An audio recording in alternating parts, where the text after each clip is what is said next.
la penetración de la Gran Chichimeca. El avance hacia el norte no se inició gradualmente, sino con un enorme ímpetu que dejó muy atrás la zona agrícola de población sedentaria.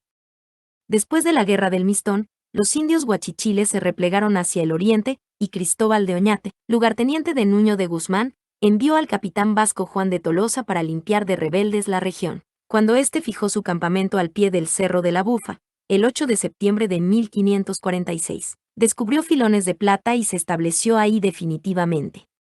Al año siguiente, junto con el mismo Oñate y con sus compañeros Baltasar Treviño y Diego de Ibarra, fundó la ciudad de Zacatecas, a unos 320 kilómetros al norte de Guadalajara y a 650 de México. La ciudad quedó situada a lo largo de una estrecha cañada comprimida entre dos montes, sin atenerse a la rígida cuadrícula y a la disposición de plazas, templos y edificios públicos usuales en las ciudades españolas de la época. Quizá los fundadores pensaron que sería un campo minero de vida transitoria, y cuando se dieron cuenta de la riqueza de sus matas ya la ciudad era demasiado grande para poder mudarla. De la noche a la mañana se levantó una ciudad hongo en el desierto.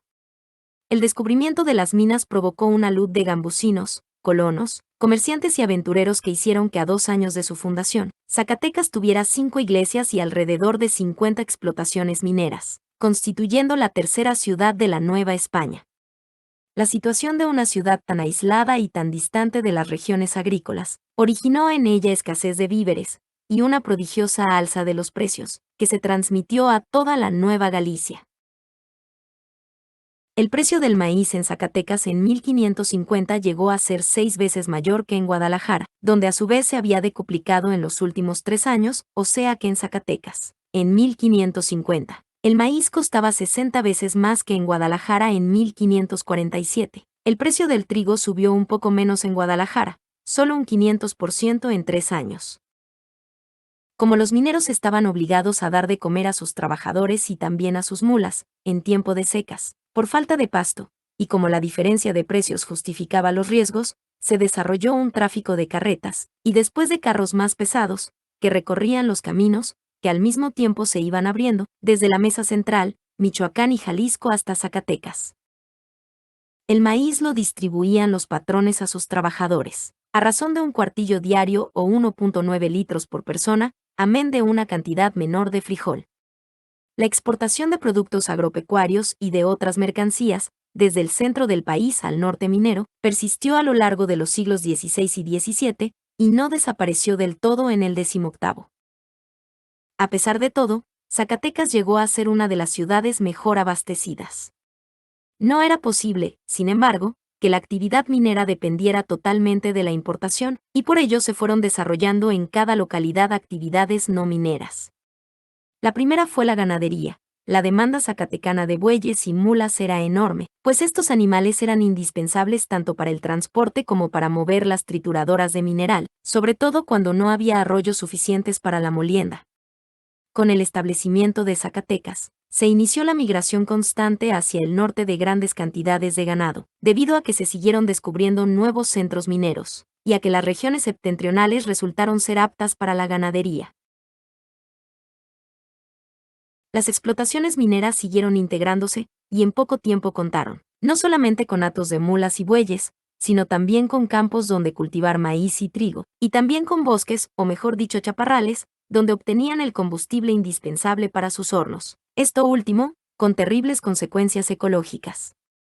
En otros casos, hubo quien prefirió dedicarse por completo a las actividades agropecuarias cuyo rendimiento, aunque menor al de los minerales ricos, resultaba más seguro y estable.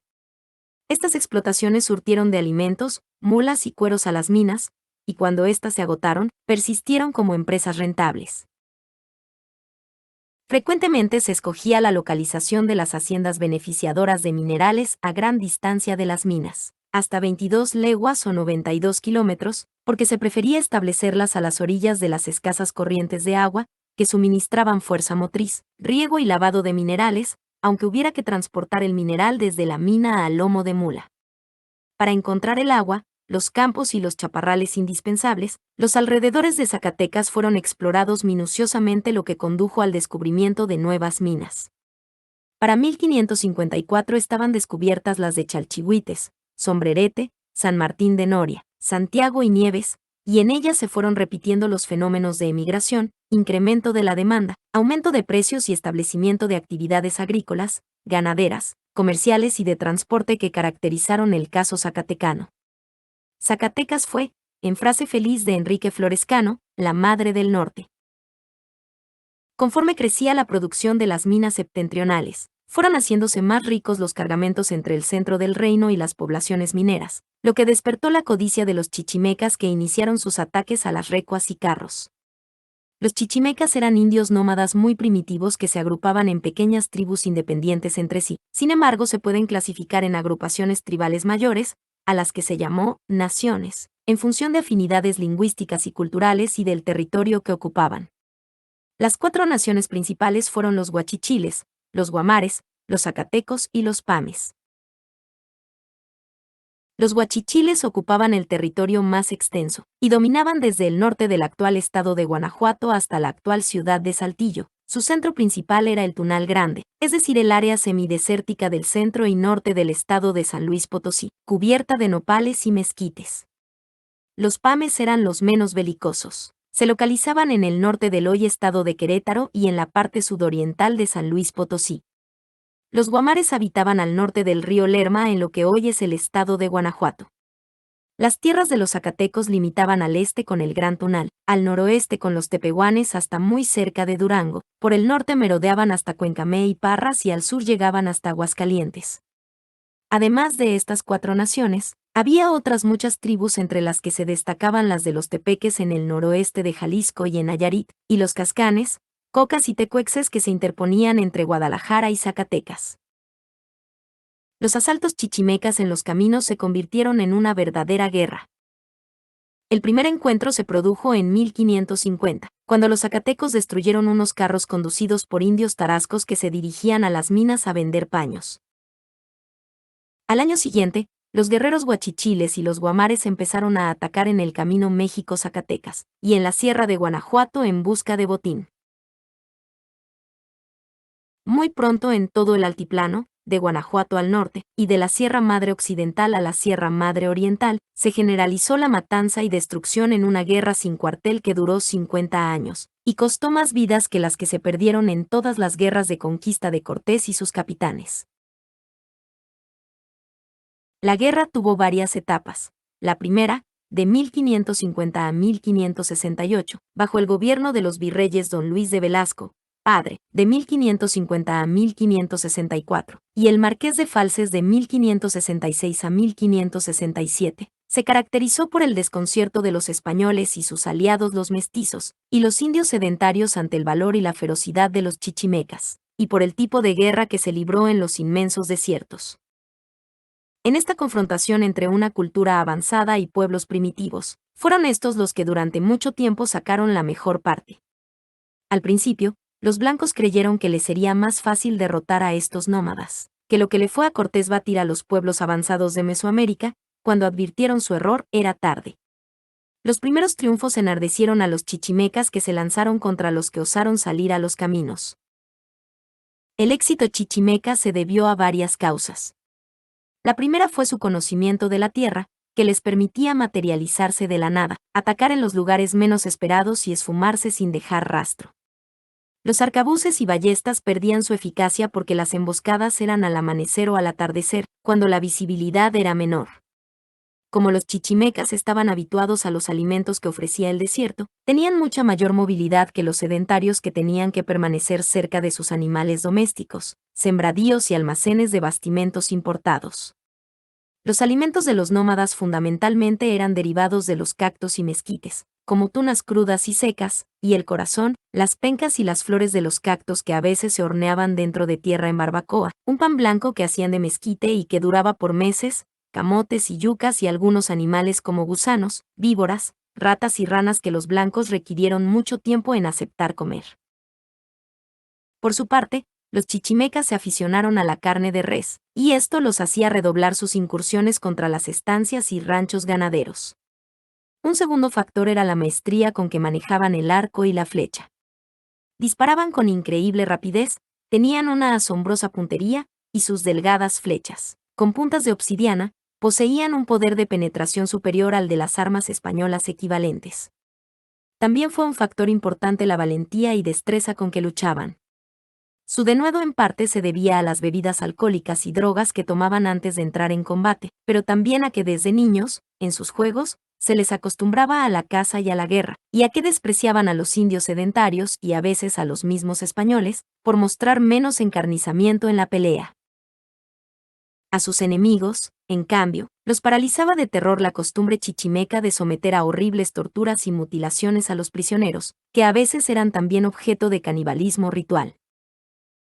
Igualmente los chichimecas eran guerreros astutos. Enviaban espías a los pueblos para conocer las fuerzas y los planes de sus enemigos. Emprendían campañas sistemáticas de robos y muertes de caballos para restarles movilidad. Establecieron amplias redes de atalayas y centinelas. Fingían retiradas en los combates para revolverse de inmediato y, en fin, eran maestros en el arte de fugarse cuando caían prisioneros. Hay que agregar que en esta primera etapa los chichimecas atacaban en grandes grupos de 200 y hasta 1000 guerreros, pero cuando vieron la pobre respuesta de los españoles para defenderse y tomar represalias, subdividieron sus partidas en grupos de 40 o 50 hombres para tener mayor movilidad. Para fines de 1561 las pérdidas infligidas por los nómadas eran inconcebiblemente altas. Se calculaba que más de 200 españoles, y más de 2000 aliados y comerciantes indios, habían sido muertos por ellos en los caminos. Los daños a la propiedad, estancias, caravanas y recuas se estimaban en más de 1 millón de pesos. El rey había perdido unos 400,000 pesos en bienes y dinero. Los viajes llegaron a ser imposibles para todos los que no fueran en grupos numerosos, bajo la protección de jinetes bien armados. Una solución era viajar en convoys en que por cada 15 o 20 personas iba un carro construido como fortaleza, con tablones laterales para protegerse de las flechas y con ranuras para disparar desde dentro. Don Luis de Velasco, que tomó posesión del virreinato al momento de iniciarse la guerra, reclutó soldados permanentes, pero halló que pocos querían ir al norte si no era con salarios elevados, a veces de más de 40 pesos mensuales y la comida. Por ello buscó dividir los gastos entre los encomenderos, mientras que el Tesoro Real aportaría alimentos y armas. Los resultados fueron pobres porque la encomienda entonces estaba en decadencia y en el norte era casi inexistente. Otra medida fue propiciar las exploraciones alrededor de la zona en conflicto, para lo que envió a Francisco de Ibarra en 1554 y 1562 a poblar lo que se llamó Nueva Vizcaya. Este capitán fue un colonizador benévolo que atrajo la buena voluntad de los indios tepehuanes y que impidió que la guerra se extendiera al noroeste. A él se deben las fundaciones de Durango y Santa Bárbara y el descubrimiento y operación de varias minas. Velasco se valió también de milicias otomíes al mando de sus caciques. Cuando estos caudillos se distinguían los declaraba hidalgos, y les concedía usar armas y caballos iguales a los de los españoles. Una solución más efectiva fue fundar pueblos con vecindario armado a lo largo del camino. El primero de ellos fue San Miguel en 1555, en el sitio de un pueblo destruido por los nómadas. A cada uno de sus vecinos se les concedió un terreno para construir su casa, un huerto y 1 o 2 caballerías de tierra de labor, así como el usufructuar en común las tierras ejidales de pasto y monte, que eran un cuadrado de 3 leguas, unos 12.5 kilómetros, por lado. Los vecinos se obligaban a radicar en el pueblo y a no vender sus tierras en un plazo de 10 años, después reducido a 6, y a mantener armas y caballo. Estas condiciones fueron las mismas en todos los pueblos que se fundaron posteriormente con muy ligeras variaciones. En Celaya, por ejemplo, a cada uno de los 33 vecinos se les dio 2,5 caballerías, unas 107 hectáreas, y 2 días de agua para el riego. La fundación de San Miguel fue oportuna porque coincidió con la fundación de la ciudad de Guanajuato, cuyas primeras minas fueron descubiertas en 1548 por unos arrieros que, en tránsito para Zacatecas, pernoctaron en el sitio y advirtieron la mena de plata en las piedras con que rodearon una hoguera. A la fundación de San Miguel siguió en 1562 la de San Felipe, con bases similares, aunque a este se le concedieron ejidos de 5 leguas por lado y no de 3. Al año siguiente menudearon las fundaciones de pueblos agrícolas y militares, entre ellos, Santa María de los Lagos, hoy Lagos de Moreno, San Juan de los Lagos, Comanja, Aguascalientes, Nombre de Dios y Durango. Se fundaron también pueblos mineros al norte de Zacatecas, porque las exploraciones siguieron a pesar de la guerra. Los más importantes fueron Charcas en 1564, Fresnillo, San Bárbara, e Indejé en 1567 y Mazapil en 1568. Sin embargo, los ataques de los indios bárbaros destruyeron al poco Comanja, Aguascalientes y Charcas. No se concretaron los actos del virrey de Velasco a lo puramente defensivo, sino que, a raíz del robustecimiento de las hostilidades chichimecas en 1561, comisionó al capitán Pedro de Ahumada a emprender expediciones punitivas al centro de los territorios, Zacatecos y Huachichiles. Estas campañas lograron gran mortandad entre los indios que durante algún tiempo suspendieron sus ataques. Sin embargo, la represión que ordenó Ahumada fue terrible. Mandó quemar a los jefes cautivos y cortar las manos y los pies a unos 300 nómadas. Después del terror que provocó esta barbarie se recrudecieron los ataques chichimecas. Fue en vano que el virrey Marqués de Falces hiciera propuestas de paz a los caciques. La decisión de continuar la guerra ya había sido tomada tanto por los chichimecas como por los españoles. En el segundo periodo de la guerra, 1568 a 1585, en que se combatió a sangre y fuego, gobernaron los virreyes don Martín Enríquez de Almanza, 1568 a 1580, el conde de La Coruña, 1580 a 1583, y don Pedro Moya de Contreras, 1584 a 1585. Apenas llegado a México el primero de estos virreyes, advirtió que precisaba de más recursos para poder aniquilar al encarnizado enemigo. Por esta razón, estableció en 1570, en consulta con el Cabildo de la capital, un sistema para financiar la guerra, según el cual la tercera parte de sus costos sería pagado por los encomenderos de la Nueva España, otro tercio por los mineros, mercaderes, estancieros y propietarios de los convoys afectados, y el tercio restante lo pondría la Tesorería Real. Los recursos requeridos se estimaban en 40,000 pesos anuales, que se intentaron recaudar a través de un impuesto del 3% sobre la percepción de tributos por los encomenderos, de los derechos por licencias para vender vino, una de las cuales importó 400 pesos por venderlos en Coyoacán y Tacubaya, y por licencias para matar ganado y vender su carne, un tercio del valor de toda la leña confiscada por ventas ilegales, y un tercio de todas las multas impuestas por las autoridades locales. Lo recaudado fue insuficiente para pagar a los soldados salarios que les compensaran los costos y los peligros a que se exponían. Un soldado ganaba entre 300 y 350 pesos al año, y se decía que no podía estar adecuadamente equipado por menos de 1,000 pesos. Si perdía uno de sus caballos podría necesitar un año de sueldo para reponerlo, y así proporcionalmente con el resto de su equipo. Si se quería contar con tropa numerosa y aguerrida era imprescindible dar a los soldados ingresos complementarios. Estos solo podían provenir de la venta como esclavos de los prisioneros chichimecas. Apenas capturados eran puestos en collera, o sea con grilletes de hierro y distribuidos entre los soldados según sus méritos. Los precios de estos esclavos iban de 80 a 100 pesos oro en el norte, y algo más en las cercanías de México. A pesar de que la Junta de 1569 estableció que la esclavitud sería temporal, por solo 13 años, y que estaban excluidos de ella las mujeres y los niños, en la práctica se vendieron chichimecas hasta por 20 años, y en muchos casos se esclavizaron mujeres y muchachos desde los 12 años. El tráfico, legal e ilegal, alcanzó su punto culminante en los años 1575 a 1585, en los que llegó a ser un negocio bastante considerable. Al recrudecimiento de la guerra contestaron los chichimecas con renovado vigor. Mientras que al principio se concretaban a asaltar en los caminos, en los primeros años de este periodo atacaron ranchos y estancias para robar el ganado, y poco después los poblados donde saqueaban e incendiaban las casas y la iglesia. Al mismo tiempo extendieron la guerra saliéndose de sus territorios para hacer incursiones al sur del río Lerma, llegando a las proximidades de Guadalajara y, ocasionalmente, de México. La innovación más peligrosa de los chichimecas en esta fase de la guerra fue el que aprendieron a domar y montar caballos, pues los obtenían tanto robándolos como capturando los cimarrones que ya para entonces vagaban por las planicies del norte. En la sequía de 1578 a 1579, hubo una oleada de ataques chichimecas montados a caballo, que fue devastadora.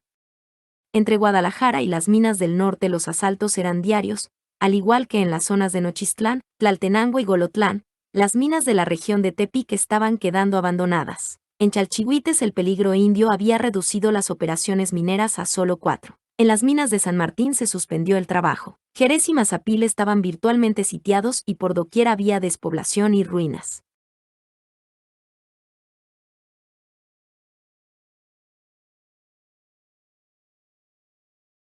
Revistió gran peligro también la mayor cooperación entre tribus y naciones chichimecas, que se puso de manifiesto cuando se unió a la guerra la nación de los Pames, que atacó y puso en peligro puntos tan al sur como Querétaro y San Juan del Río.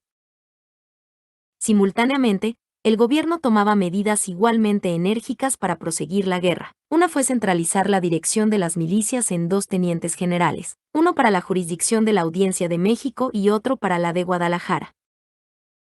Otra fue la generalización del uso de fuerzas auxiliares indígenas. También se recurrió a construir iglesias fortalezas donde pudieran los habitantes de los pueblos refugiarse, en caso de ataque, y en algunos casos, a rodear los pueblos con muros y tapias.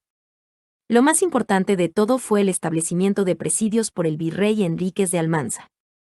Como la fundación de pueblos como San Miguel y San Felipe era necesariamente lenta y costosa, Enríquez ideó un sistema de 7 fuertes escalonados entre Querétaro y Zacatecas, para dar protección y albergue a los viajeros, y proveer a las caravanas con escoltas militares entre uno y otro. Estos fuertes, llamados presidios, eran inicialmente pequeños y cuadrados, construidos con adobe y suficientes para albergar de 3 a 14 soldados con su jefe, llamado caudillo, así como a algunos viajeros y a sus animales. Tuvieron los presidios tanto éxito en su propósito defensivo, que a los 7 iniciales siguieron otros muchos que con el tiempo resguardaron las regiones de Durango, Sinaloa, Chihuahua, Sonora, Coahuila, Texas, Nuevo México, Arizona y California. En breve los presidios crecieron también en tamaño de tal forma que pudieron alojar a más soldados y viajeros, y a recuas hasta de 200 bestias. La estrategia defensiva incluía la fundación de nuevos pueblos, algunos fueron mineros, otros agrícolas y otros, presidios que se convirtieron en pueblos debido a sus ventajas de localización. A muchos de estos pueblos se les dotó con una pequeña guarnición.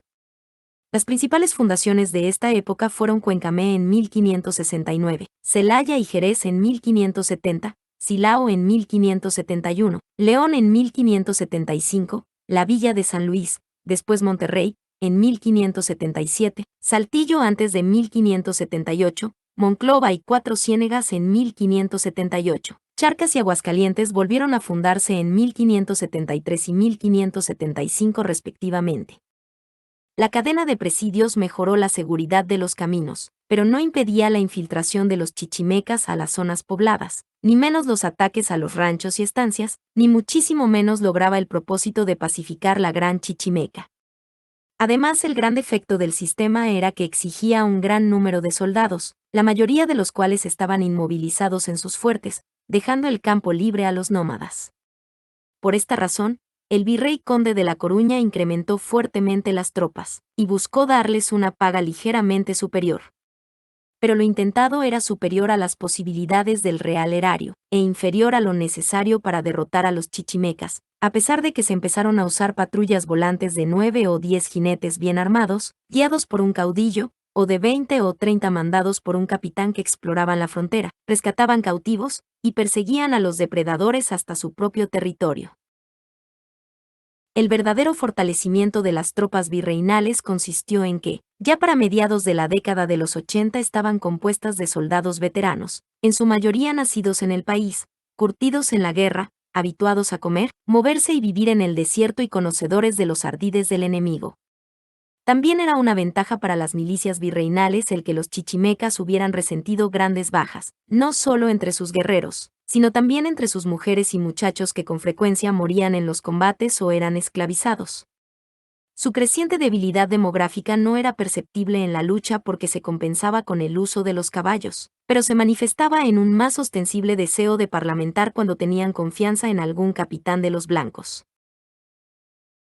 Influyó también, para fortalecer la penetración española, la expedición en 1573 de las ordenanzas de Felipe II, para promover las exploraciones y la pacificación de nuevas tierras, sin costo alguno para el erario.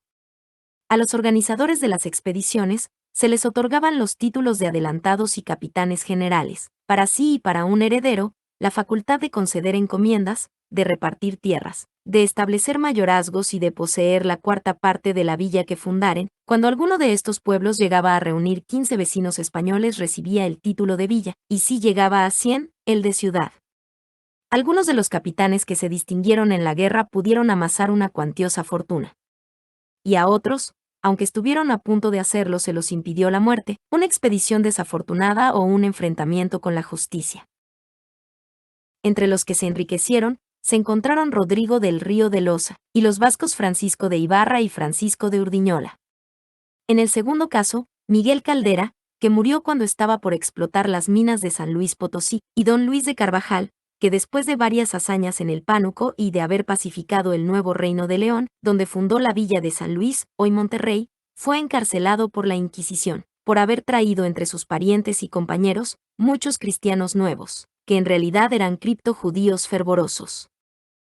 Además de los capitanes, muchos agricultores y ganaderos prosperaron en el norte a pesar de las depredaciones de los indios, y a pesar también de que los pueblos españoles en estas regiones no eran sino pequeños islotes de población sedentaria en medio de páramos áridos y deshabitados. En ellos el número de españoles nunca pasaba de unas cuantas decenas y el de indios pobladores apenas un poco mayor. No obstante, los peligros y las distancias, surgieron muchas explotaciones agrícolas y ganaderas para surtir a los centros mineros, y se estableció entre ellos un activo comercio que solo se explica por el alto rendimiento de las minas, que absorbía los muy altos costos del transporte. Se sabe que Zacatecas recibía en la década 1570 a 1580 harina, maíz, ganado en pie, carne en tasajo y cueros, no solo de puntos al sur como Guadalajara, Jerez, Aguascalientes y Lagos, sino de lugares situados al norte como Durango, Nombre de Dios y aún de sitios distantes como Saltillo.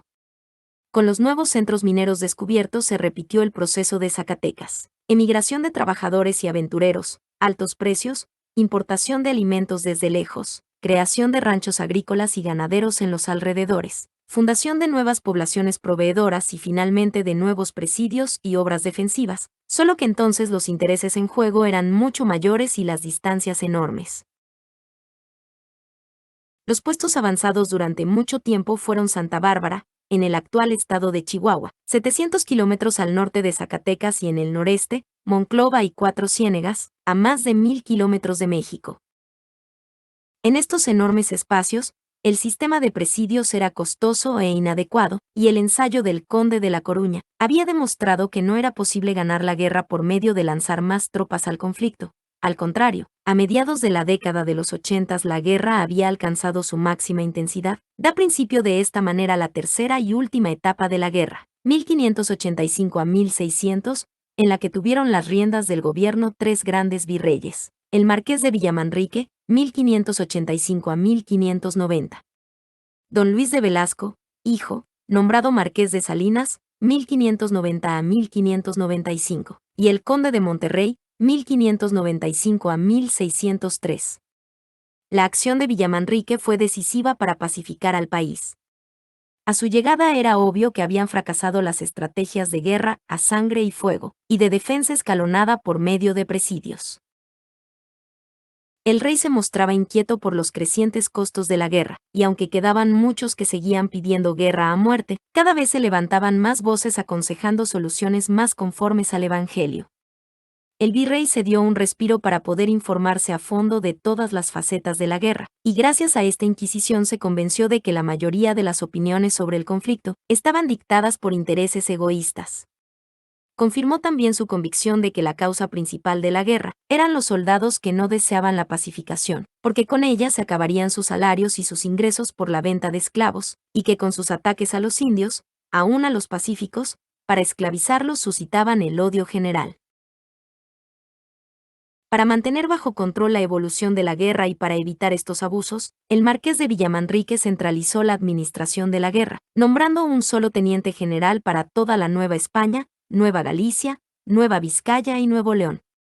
El virrey, como capitán general, seguía conservando la jefatura máxima de las operaciones y la última responsabilidad.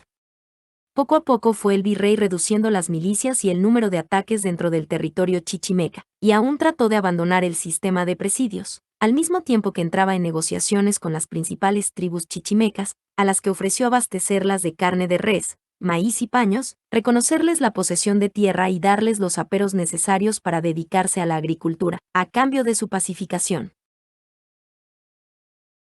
En esta labor Villamanrique fue secundado por el capitán Miguel Caldera, mestizo zacatecano que había logrado la pacificación de la Sierra de Nayarit en 1585. Con este antecedente, el virrey lo envió a negociar con los huachichiles del Valle de Juchipila, y después de haber tenido éxito con los del Gran Tunal, hoy San Luis Potosí, a los que en 1589 también pacificó.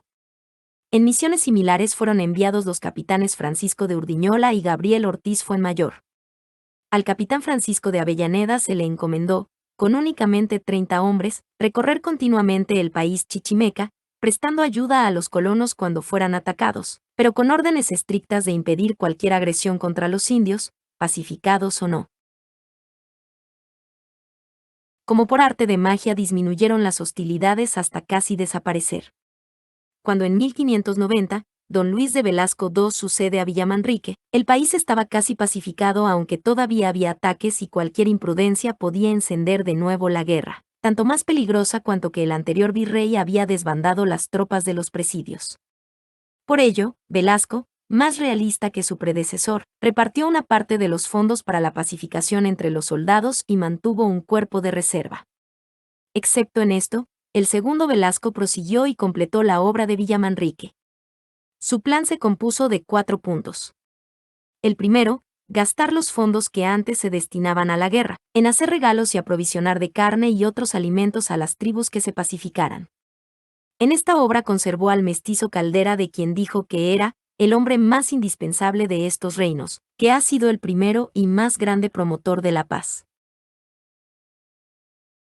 El segundo fue la promoción de la evangelización en los territorios recién pacificados, y para ello envió franciscanos y jesuitas a los que proveyó con los fondos suficientes para erigir iglesias y conventos. El tercero consistió en proseguir la lucha contra la esclavización de los chichimecas, liberando a los que ya habían caído en la esclavitud, viendo que fueran instruidos en la fe cristiana y persiguiendo a los que seguían capturándolos y vendiéndolos. El cuarto punto del plan de pacificación fue promover la emigración al norte de indios sedentarios ya cristianizados. La primera y más espectacular emigración fue la de 745 colonos tlaxcaltecas, que salieron de Tlaxcala en 1591 con sus mujeres y niños en 100 carretas, para fundar 4 colonias: Huicillo, al sur de Zacatecas, la zona de San Luis Potosí, Colotlán y San Esteban de Nueva Tlaxcala contigua a Saltillo. Los capitanes del río de Loza, Caldera y Urdiñola se encargaron de darles posesión de sus nuevas tierras. Para atraer a los tlaxcaltecas a zonas todavía muy peligrosas, Velasco canceló las deudas de los colonos y ordenó castigar a los acreedores que quisieran impedir su partida. Les garantizó que se les respetarían a ellos y a sus descendientes, sus propiedades y derechos en Tlaxcala a pesar de su ausencia, y les otorgó los siguientes privilegios en nombre del rey: que ellos y sus descendientes serían hidalgos, libres de todo tributo, que poblarían en lugares distintos de los de españoles o chichimecas, que cuando menos a 5 leguas, 21 kilómetros a la redonda de sus pueblos, no se podrían hacer mercedes de estancias para ganado mayor, que el ganado menor no podría entrar a agostar a sus tierras, que éstas no se les quitarían aunque sus pueblos quedaran casi despoblados por las epidemias, y que sus mercados serían libres de alcabalas. Como las colonias tuvieron éxito, se enviaron en ese año colonos mexicas, tlaxcaltecas, cholultecas y huejotzingas a Celaya y otomíes, a un pueblo que Velasco fundó en la frontera del Gran Tunal, y que para conmemorar la pacificación de los huachichiles bautizó apropiadamente con el nombre de San Luis de la Paz. A este pueblo acudieron sacerdotes de la Compañía de Jesús, que ahí inició su heroica actividad misionera en la Nueva España. Con la paz consolidada, fue posible en 1593 trabajar los minerales de Ramos y de la Sierra de Pinos, fundándose la villa de ese nombre. A partir de 1590 se destacó como colonizador de Coahuila el capitán Francisco de Urdiñola, que en 1592 fundó Concepción del Oro, y en 1603 fue nombrado gobernador de la Nueva Vizcaya. Diego de Montemayor fundó definitivamente Monterrey en 1596. A lo largo del siglo XVII, el Bajío se fue convirtiendo en la más importante zona agrícola del país gracias a su posición central, que le permitía ser proveedor tanto de México como de los centros mineros de Guanajuato, San Luis Potosí y Zacatecas. A finales del siglo XVI se organizó una expedición para ocupar el reino de Quivira, al que por la fama de sus riquezas llamaron Nuevo México. A esta región habían partido sin éxito diversos conquistadores, empezando por Fray Marcos de Niza, Francisco Vázquez de Coronado y varios misioneros que terminaron por ser martirizados. La nueva aventura fue encabezada por Juan de Oñate, hijo del gobernador, capitán general y conquistador del nuevo reino de Galicia y uno de los 4 fundadores de Zacatecas. Juan de Oñate era nacido en la Nueva España y casó con una hija de Juan de Tolosa que por parte de madre era nieta de Hernán Cortés y bisnieta de Moctezuma. El virrey don Luis de Velasco, segundo de este nombre, firmó con Oñate en 1595 las capitulaciones, conforme a las cuales el capitán organizaría una fuerza de 200 hombres a sus propias expensas, y el virrey para aviarle concedería de las cajas reales 10,000 pesos, 6,000 en préstamo y 4,000 de ayuda. En lo demás, las capitulaciones se calcaron sobre las ordenanzas de colonización de 1573, y a ellas se atuvo el virrey, no obstante las peticiones de Oñate, que se le concediera la propiedad de un cuadrado de 30 leguas, unos 126 kilómetros por lado, y el derecho de repartir encomiendas perpetuas, o para un beneficiario y 5 herederos sucesivos. Oñate tomó en serio su tarea de colonizar Nuevo México. En 1596 salió de Zacatecas con gran cantidad de parientes y amigos, algunos con sus familias. Su progreso fue lento, ya que solo hasta 1598 dejó Santa Bárbara y se internó en territorio no ocupado, pero bastaron pocos meses, y unos rudos combates con los indios apaches, para que en 1599 se apoderara de Nuevo México. Oñate no encontró ahí las riquezas esperadas y decidió irlas a buscar más al norte. Con 20 hombres cruzó Oklahoma y entró a Kansas por Wichita, y después de recorrer el territorio, regresó a Nuevo México por parecerle imprudente seguir más allá con una fuerza tan pequeña. 3 años permaneció inactivo y en 1604, a la cabeza de 30 hombres, emprendió una nueva aventura, ahora hacia el oeste. Descubrió el río Colorado, cruzó el Gila y en 1605 llegó al Mar de Cortés en la desembocadura del primero de esos ríos. Tampoco ahí encontró Oñate las perlas que buscaba y volvió a Nuevo México donde permaneció hasta 1611, en que regresó al centro del país después de haber invertido considerables recursos sin resultado pecuniario alguno. No obstante, la empresa de Oñate no puede considerarse un fracaso. Los núcleos de población que fundó en Nuevo México quedaron firmemente unidos a la Nueva España de ahí en adelante, con la sola excepción del periodo 1680 a 1693, en que una sublevación general acaudillada por un brujo tribal, opuesto al cristianismo, segregó la región. La persistencia de la colonización novohispana de Nuevo México es tanto más notable cuanto que, durante todo el siglo XVII estuvo aquella provincia totalmente aislada, excepto por una tenue y esporádica comunicación con Santa Bárbara primero y con Parral y Santa Eulalia después. 1631. Las cosas mejoraron un poco con la fundación de El Paso del Río en 1659, sobre el río Bravo y luego, hasta finales del siglo XVII, con la costumbre que adoptaron los neomexicanos de ir anualmente a una feria, en lo que en breve iba a convertirse en ciudad de Chihuahua, a realizar el cambalache. Por lo demás, Nuevo México permaneció aislado, pero integrado al virreinato.